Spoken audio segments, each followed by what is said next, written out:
Senhoras e senhores, muito bom dia. A Academia Paulista de Direito dá as boas-vindas a todos para a cerimônia de abertura oficial e de posse solene do Núcleo de Pesquisa em Direitos Humanos do Centro Internacional de Direitos Humanos de São Paulo, vinculado à cadeira Santiago Dantas. Este evento tem o apoio institucional da Trevisan Escola de Negócios. Dando continuidade ao evento, passamos a composição do palco e convidamos imediatamente o desembargador Alfredo Atias Júnior, presidente da Academia Paulista de Direito, titular da cadeira Santiago Dantas e diretor do Centro Internacional de Direitos Humanos de São Paulo. Convidamos também o Dr. Antoninho Magno Trevisan, presidente da Trevisan Escola de Negócios.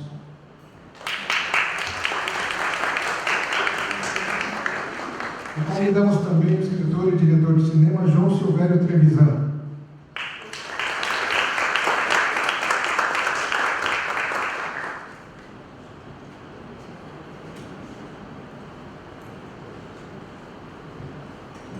Passamos imediatamente a palavra ao presidente da Academia Paulista de Direito, o desembargador Alfredo Atias Júnior.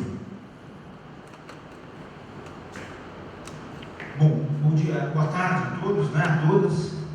É um prazer, hoje é uma data muito feliz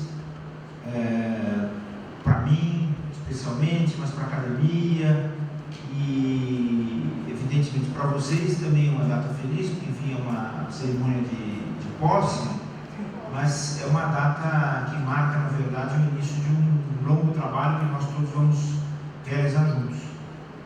Eu estou muito feliz com esse momento. Estou muito feliz porque eu estou aqui na casa de um queridíssimo amigo, que é o Antoninho Trevisan, que antes eu chamava apenas de Trevisan, mas agora eu ganhei um segundo amigo que também é Trevisan, então agora não tem como fazer, eu tenho que chamar de Antoninho e estar aqui também ao lado, agradecer muitíssimo o fato de nós estarmos aqui. Eu acho que é uma parceria maravilhosa, né? Na verdade é uma amizade maravilhosa que nasceu exatamente de eu passar tarefas para o Antoninho Magno. Naquela época eu acho que deve ter ficado com bastante ódio de mim, né? Na época quando eu decidi uma causa muito importante que dizia respeito ao Museu de Arte de São Paulo. E então eu agradeci muito essa oportunidade de nós estarmos aqui, que é um lugar maravilhoso, um espaço maravilhoso para a gente poder fazer essa cerimônia.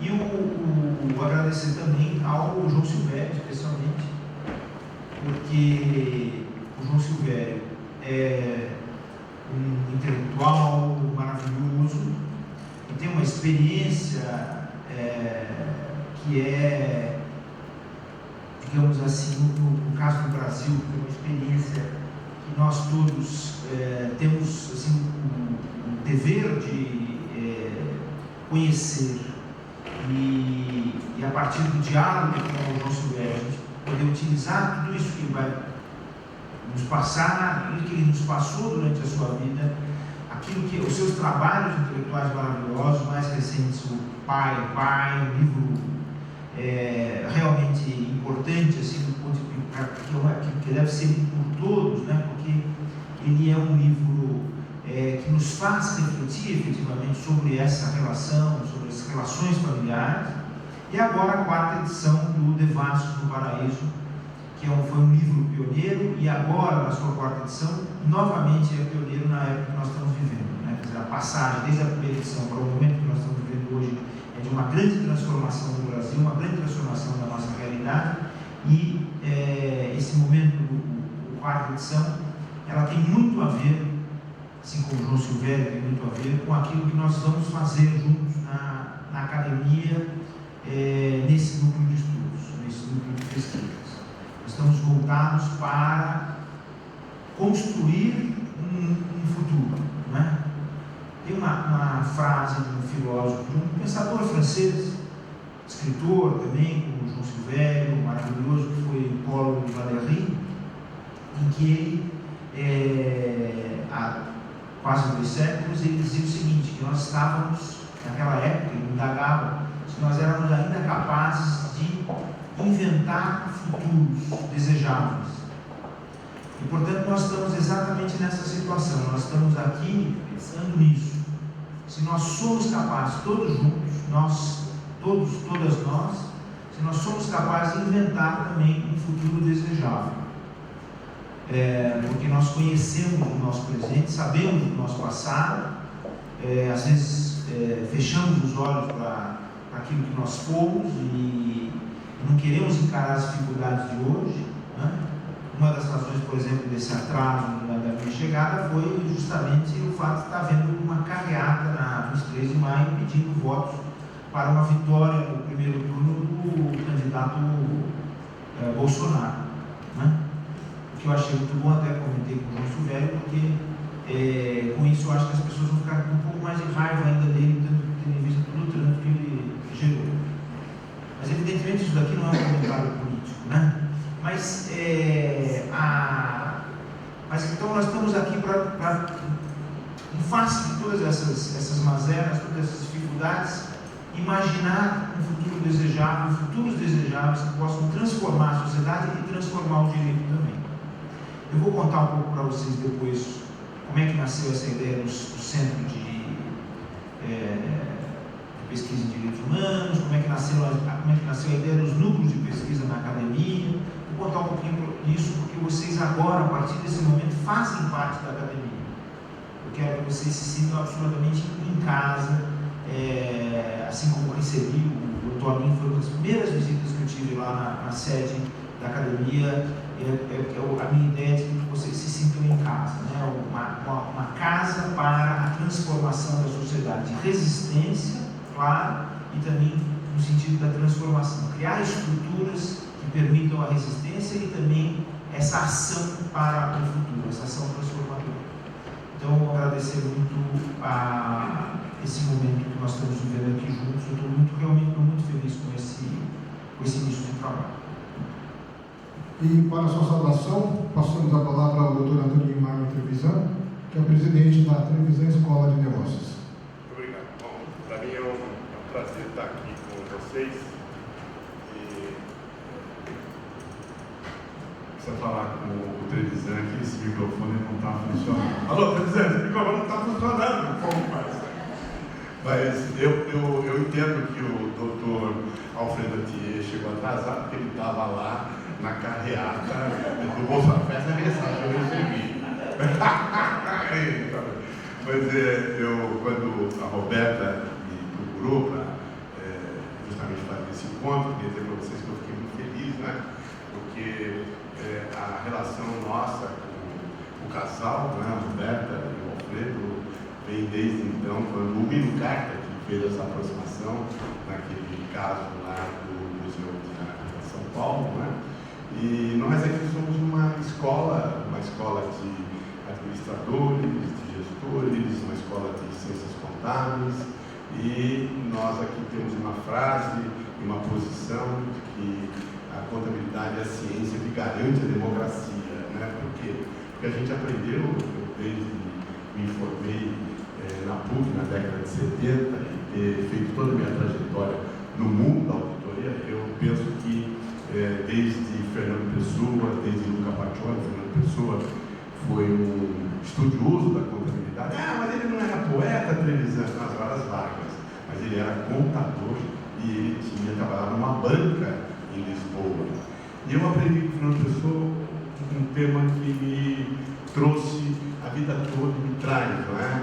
A de que, quando ele conta um caso de uma negociação de ingleses e alemães, e os ingleses exportavam receptáculos para ovos para a Índia, e os alemães tomaram esse mercado. Por quê? Porque o porta-ovos que os ingleses, provavelmente arrogantes, não olharam que os ovos das galinhas indianas eram maiores do que os ovos das galinhas inglesas. E, portanto, adivinha o que acontecia com o ovo quando eles colocavam naquele porta-ovos, né? Não cabia. Os alemães, dizia Fernando Pessoa, prestaram atenção e passaram a produzir porta-ovos adequados ao tamanho dos ovos postos pelas galinhas indianas. E ele conclui dizendo: Se você quiser fazer coisas, e sobretudo se relacionar com pessoas, é preciso olhar o outro, não como você gostaria que ele fosse, mas como ele verdadeiramente é. Isso está lá no texto do professor chamado A Essência do Comércio. Se vocês entrarem no Google, vocês vão logo capturar. Então, para nós aqui, a contabilidade, ela é a essência dos negócios, porque permite que as pessoas acessem as informações públicas, privadas, saibam quanto cada candidato tem de fato na sua propriedade, não é? Sabe distinguir o orçamento e permite que as pessoas possam julgar se um governante é bom ou é ruim. Podem perceber que os regimes totalitários, eles não têm contabilidade, porque eles não precisam distribuir informação. Informação é poder. Daí então, a nossa escola, que tem a metade dos nossos alunos são advogados, interessante porque os advogados estão estudando ciências contábeis, claramente, porque cada vez mais precisam conhecer, e a nossa editora, está aqui a Juliana, nossa editora, ela, os livros que mais vendem são os livros de compliance e livros de contabilidade para advogados. Então eu não sei se no futuro os advogados serão contadores ou os contadores são advogados, ou vice-versa. Para nós está ótimo, né? Para nós está tudo bem. E meu querido irmão, né? Meu irmão mais velho, João Silvério de Olisan, né? Que beleza, né? Imagina eu pequenininho, né, João? Quantos anos de diferença, João? 5 anos, né? Não parece, mas temos a mesma idade, né, irmão? Mas o meu irmão João, então, eu tive o privilégio de ter meu irmão, eu sou o caçula da família, somos 4 irmãos, né? Meu irmão mais velho, João Silvério, é escritor, a nossa irmã logo abaixo de João Silvério é bibliotecário, o Cláudio, que infelizmente faleceu de câncer, ele era livreiro, ele tinha livrarias, e eu sou a ovelha negra da família. Aí eu falava isso no congresso, né, irmão? Alguém falou, não, Teresa, eu sou um contador, você guarda livros. Então, toda a família é dedicada a livros, em que pese nossa querida mãe, né, João, era semi-analfabeta, não é? Então, é com enorme prazer, né, que esse encontro com o Alfredo Thier, essa figura encantadora, eu vou contar também o que você falou na sua posse, que eu adorei, né? O camarada que fez o aluno dele, que fez a salvação, contou que quando foi lá levar um trabalho para ele, ele falou, vamos caminhando para a gente ir conversando sobre o seu trabalho. E ele contou que saíram ali na Praça João Mendes e foram até um botequim do outro lado. E o rapaz que fez a saudação, achando que ia fazer uma oitiva com ele sobre o conhecimento dele acerca da tese, e Alfredo Thier foi contando a história de cada um daqueles monumentos que por onde eles foram passando e o nome das ruas, e o rapaz foi gostando. Aí quando eles chegaram no botequim, encontrou a Thier um amigo, né? Disse o ex-aluno dele, né? E aí ele falou, olha que legal, ele gosta de arte de cinema. Olha como é bom esse rapaz. Entendeu? Então eu nunca esqueci disso. Eu aprendi a gostar de cinema, né, por causa do meu irmão. Então eu tenho esse privilégio de ter nascido numa família de pessoas ligadas a livros, não é? E até hoje sempre ando aqui esse encontro de vocês na nossa faculdade. Estudem na nossa escola e comprem os nossos livros. Esse é o objetivo de sediar esse encontro aqui com vocês. Eu só ia fazer essa saudação e receber vocês, adiantando que no coffee break vocês vão chupar as mais deliciosas jabuticabas. Ontem era o meu dia de ir voltar de Ribeirão Bonito, onde eu tenho uma fazenda, que é a nossa cidade natal, e colhi lá jabuticabas deliciosas num pé. E falei, essa jabuticaba vai acabar logo. Vou levar amanhã para a turma aproveitar. Então elas estão aqui na geladeira, geladinhas, né? E vocês no coffee break vão poder degustar. Certo, Luiz? Tá? Então, tome cuidado com jabuticabas, que são maravilhosas. Me deram uma puta diarreia. Perguntem quantas ele chupou essa semana. Se eu precisar sair, a culpa é dele. Ele falou, Toninho, eu falei, João, aqueles 5 quilos de jabuticaba que eu dei para vocês a semana passada. Acabou. Bom, eu estou chupando 5 litros de jabuticaba, né, João? Mas vocês, eu espero que vocês não tenham esse mesmo problema, né, João? Então, gente, eu vou para um casamento, o Bater perguntou, vai casar de novo? Eu falei, eu vou com a mesma mulher que eu estou casado há mais de 40 anos, né? Mas não é meu casamento, não. O casamento é de uma amiga, de uma moça, e por isso que eu não vou ficar aqui com vocês. O casamento é às 3h30. Imagine vocês, eu vou passar em casa. Então, aqui é João Silvério, não vou mais uma vez te ouvir. A casa de vocês, fiquem aqui à vontade, né? E eu tenho aqui nossas queridas colegas. Aqui nós somos uma empresa que a diversidade está presente. 95% de quem trabalha na televisão são mulheres. No cacete, né? São mulheres fantásticas que tem aqui, tá bom, gente? Então, bom encontro para vocês. Fico muito orgulhoso de estar aqui com a Academia Paulista e sediando esse núcleo, né?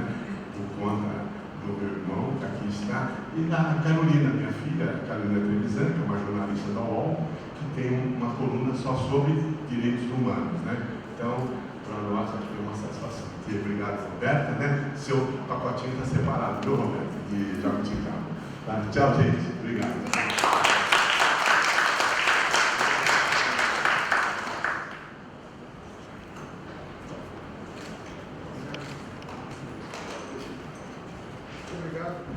Obrigado à doutora Antônia Marma Trevisan.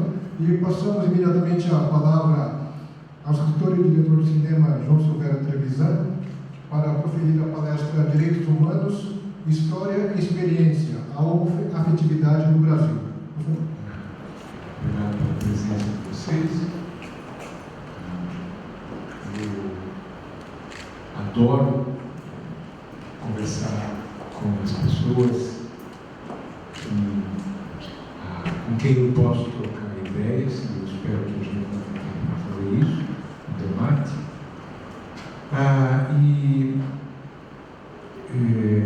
É uma imensa honra estar aqui, abrindo esse encontro e esses trabalhos de vocês, na Academia Paulista de Direito. Eu ainda me sinto um pouquinho um peixe fora d'água quando eu chego a esses lugares.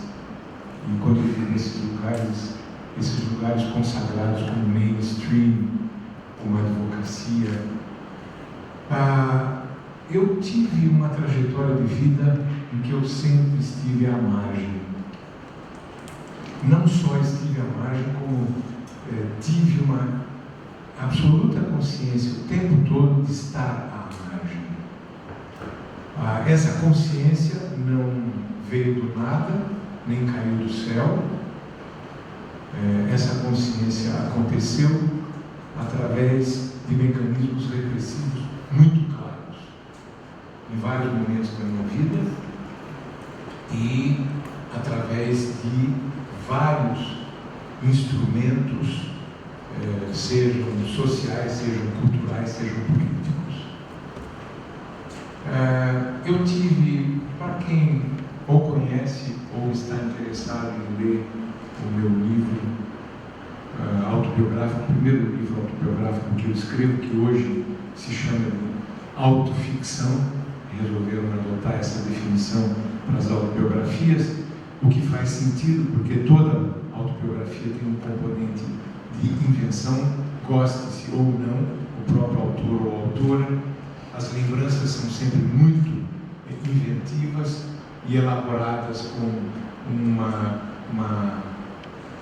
uma quantia de ficção que não faz parte da mentira, mas talvez faça parte de alguma coisa que a lembrança associe a coisas que resultam em pequenas mentiras. Eu tive, por exemplo, um tio que certa vez nos preparou no interior de Ribeirão Bonito, década de 50, uma baciada de almeirão, de salada de almeirão picada, que nós tínhamos no quintal, ou alguém deu no interior, e o que nós tínhamos era um vinagre da qualidade mais acessível, ou seja, muito barato, óleo, comum, e muita cebola, e nós, a molecada, se sentou em volta da bacia e comemos essa salada com pão.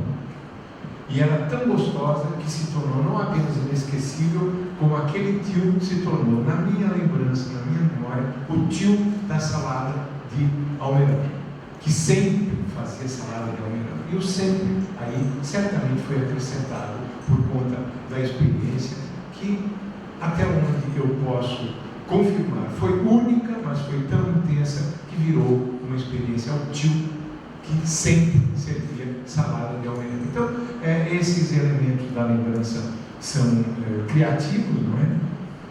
Mas há elementos da lembrança que se tornaram muito reais, porque ficaram impressos na própria pele da alma. E essas lembranças começam com a figura do meu pai, justamente, que não aceitava que o seu filho primogênito fosse maricas. Ou seja, aquilo que não se enquadrava dentro do seu projeto de macho e do projeto de macho que a sua cultura considerava como tal. Então, eu tinha horror às brincadeiras dos meus primos, dos meus irmãos. Toninho, por exemplo, era mestre em caçar aranha com uma bolinha de cera na ponta de um fio, e eu achava aquilo escroto. Francamente, aquela aranha saía do buraco. Eu não tinha nenhum gosto por isso. Os meus gostos eram diferentes e eu preferia brincar com as minhas primas, inclusive brincando de casinha com elas, e preferia no fundo do quintal fazer peças de teatro. Eu tinha um circo. Na verdade, era o teatro do circo, que era o que a gente tinha acessível. Então, eu fazia lá aquelas peças improvisadíssimas e cobrava palito de fósforo, que a gente tomava conta para não estarem usados, porque a molecada era fogo.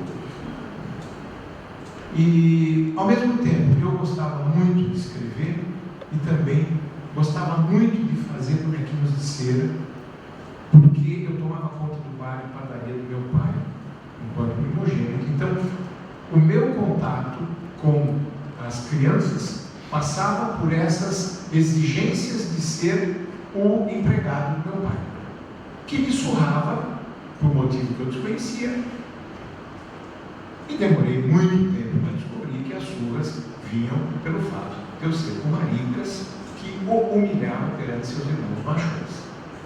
No meu livro eu analiso longamente, na minha trajetória, a figura do pai, ausente, obviamente, que por sua ausência se tornou presente em inúmeros momentos da minha vida e marcou inúmeros momentos da minha vida de uma maneira inesquecível. Daí porque eu menciono, a pele da alma tem essas lembranças. Eu sofri algumas coisas muito pesadas, e esse sofrimento, essa dor, porque eu sou um defensor da dor humana, ninguém gosta de sofrer, todo mundo gosta de chutar a sua dor, e eu acho que nós temos que abraçar, acolher a nossa dor. Ela faz parte da nossa experiência, ela nos tornou o que somos, gosta-se ou não, e através da minha dor eu pude ter um olhar sobre o mundo e sobre mim mesmo, que não seria possível sem essa dor, ou sem essas dores. Eu fui jogado num rio caudaloso, afluente do Tietê, por primos e tios, para aprender a ser homem, quase morri afogado. E quando eu saí do rio, consegui sair do rio, pisando na lama das margens, eu olhei para aquele povo que ria da minha cara, que não era homem, e eu aprendi. A primeira ficha que caiu, que eu lembro, na minha história, eu criei, não elaborei da maneira como estou, vou contar a vocês, mas eu criei essa intuição, essa ideia, que era mais ou menos o seguinte: eu vou ser homem sim, mas não igual a vocês. Pronto. Aí começou começou a minha vocação para a briga. Eu sou um briguento nas minhas investidas, eu não abro mão daquilo que eu descobri ser meu, ser o meu direito, os meus direitos, ao mesmo tempo que eu me tornei um criador graças a essas coisas que eram minhas, que não eram aceitas pelo meu meio, que era a minha criatividade. E foi isso que me proporcionou a compreensão do mundo que eu tenho. Já na minha infância, um episódio que eu narro num dos capítulos do Pai Pai, eu tinha um fascínio pelo cinema. Porque, primeiro, era o mundo que eu encontrava à minha disposição, além daquele mundinho fechado e, francamente, insuportável para mim, que tinha contínuas fantasias de suicídio. Eu ia ao cinema para poder viver o mundo dos meus heróis, que apareciam ou nos filmes, ou, sobretudo, nos seriados, a Minhoca, Tarzan, o Roy Rogers, o Flash Gordon, e era muito diferente, obviamente, de hoje, das séries de hoje, porque a gente esperava o próximo domingo para continuar a ver o seriado. Então era muito fascinante, muito intenso você ir ao cinema. E um dia eu estava lá com meu saquinho de pipoca horrorosa, toda melada, com aquele óleo feito às pressas, na porta do cinema, e eu estava vendo o filme, eu devia ter uns 7 a 8 anos de idade, tinha dificuldade ainda para ler os subtítulos, e de repente eu me deparo, um filme preto e branco, com um garoto que leva uma surra brutal do professor até o ponto de não conseguir voltar para casa e cai no meio da neve, desmaiado, e é descoberto pelos seus irmãos, que nunca tinham ido à escola. Ele era o primeiro filho da família que estava indo à escola. E eu olhei para aquilo e fiquei tão perturbado que eu derrubei meu saquinho de pipoca, porque me veio imediatamente a ideia de que então eu não sou o único a levar surras do pai. Então deve ter algum motivo para alguém levar surras do pai. Se esse garoto que fala uma língua estrangeira, que mora num país que eu desconheço e que está num filme mostrando a surra que levou, então eu tenho um consolo. A minha surra não é tão vergonhosa assim. Eu nunca mais esqueci o nome do filme. Se vocês puderem ver, ele continua belíssimo. Se não me engano, até ganhou o Oscar daquele ano, acho que era 43, mas os filmes chegavam muito atrasados lá, quase 10 anos depois. Chama-se Como Era Verde o Meu Vale. How Green Was My Valley. Eu não sabia, mas muito mais tarde eu descobri que o diretor era John Ford, que se tornaria, não por conta disso apenas, mas pela sua obra que eu vim a conhecer, um dos maiores diretores de cinema que eu conheci, cuja obra eu conheci e que eu adoro até hoje.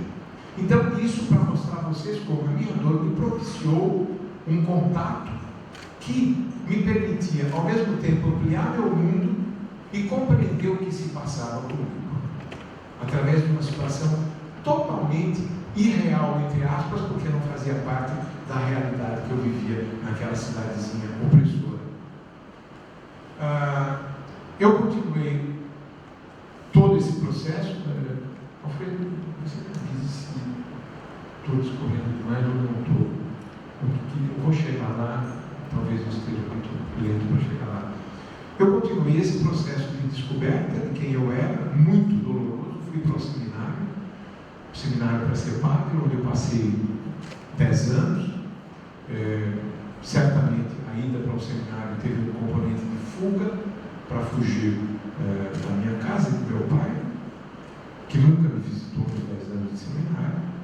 Eu chegava nas férias e minha mãe tinha comprado livros para que eu lesse na única livraria da cidade, que aliás hoje não tem mais livraria, o que é muito emblemático o que aconteceu.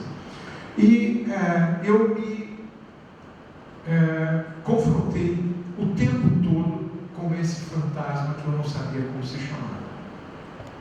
Eu só sabia que eu me apaixonava constantemente pelos meus colegas do seminário.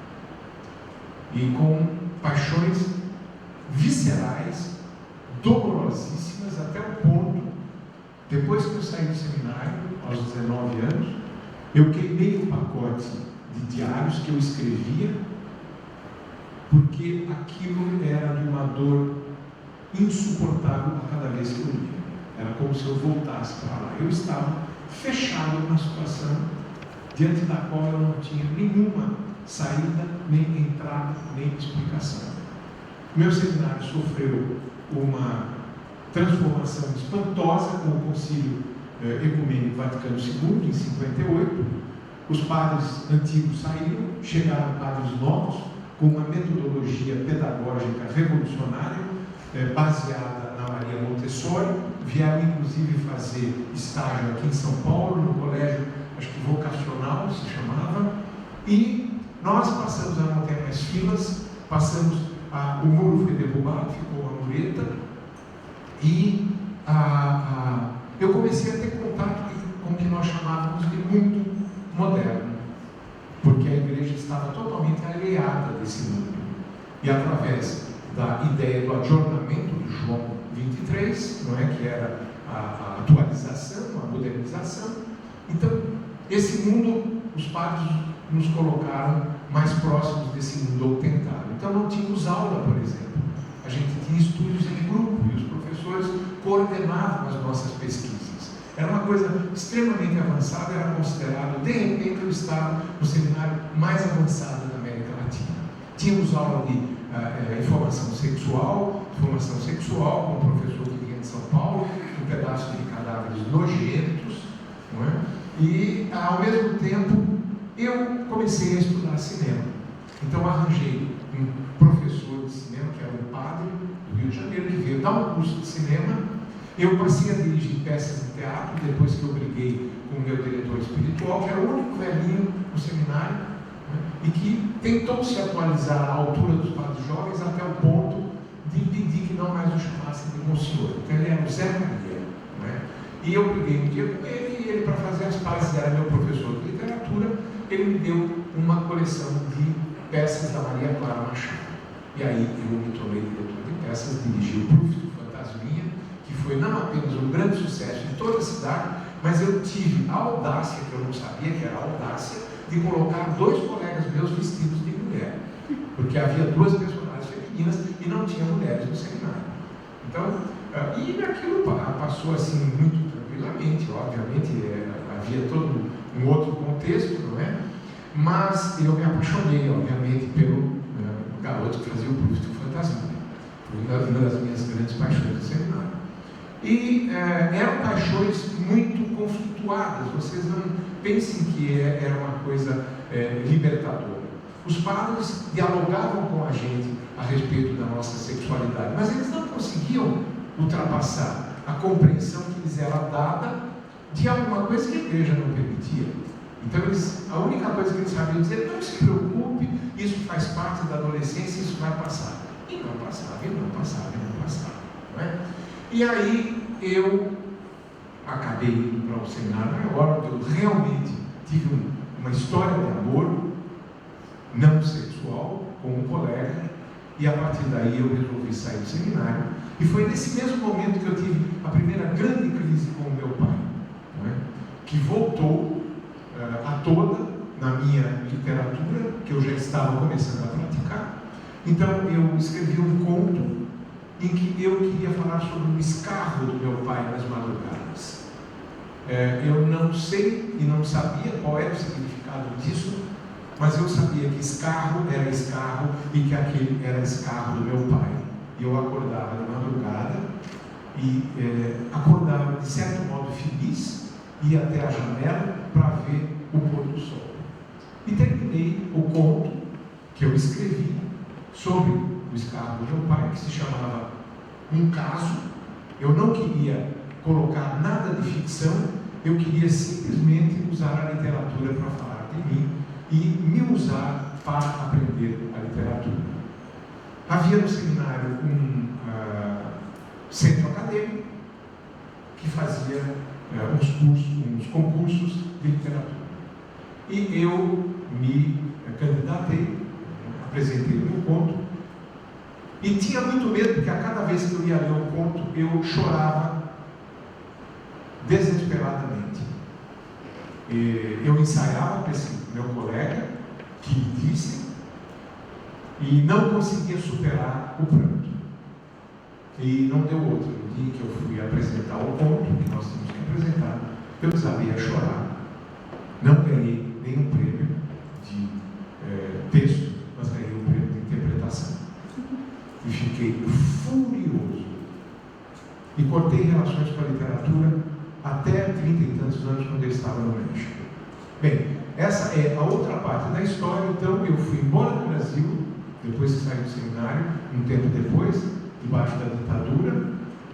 O clima era absolutamente insuportável em todos os sentidos, uma ausência de perspectiva, amigos sendo perseguidos pela polícia, outros mortos, notícias de assassinatos, e eu entrei em depressão, porque eu fiz o meu primeiro filme, longa-metragem, aliás, o único longa-metragem que ficou proibido durante em torno de 10 anos pela ditadura, e isso acabou com a minha carreira de cinema.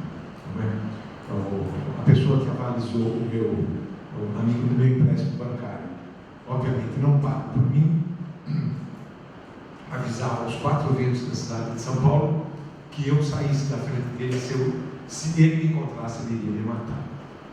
Então foi um clima assustador que se configurou ali naquele momento, e eu decidi ir embora do país.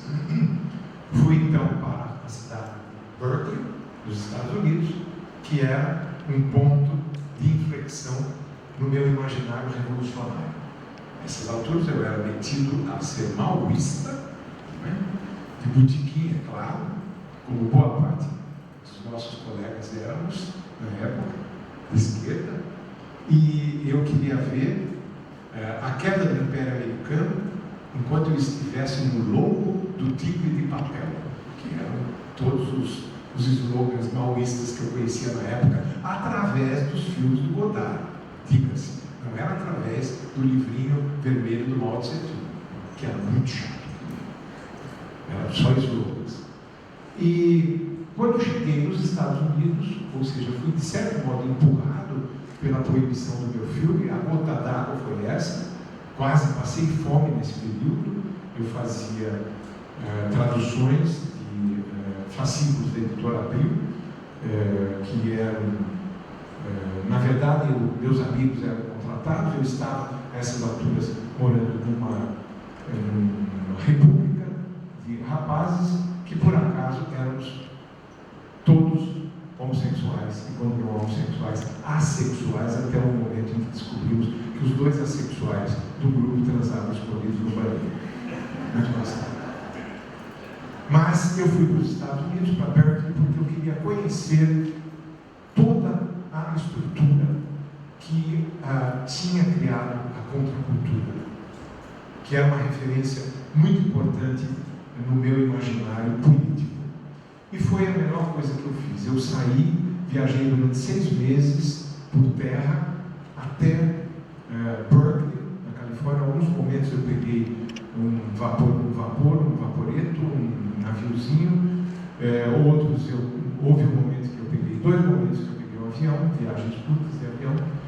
E depois de 6 meses eu estava lá, passei um pequeno período no México, para onde eu voltei depois, e onde eu conheci figuras maravilhosas como Francisco Julião, que tinha sido líder camponês do Brasil e que estava exilado no México, e me tornei amigo de Julião depois que eu passei o período mexicano. Mas enfim, no meu período americano, que é o que me interessa aqui, eu entrei em contato com o movimento pelos direitos homossexuais. Lá eu conheci muito de perto a luta antirracista dos negros e negras americanos, os afrodescendentes americanos, a luta das mulheres feministas que estavam naquele momento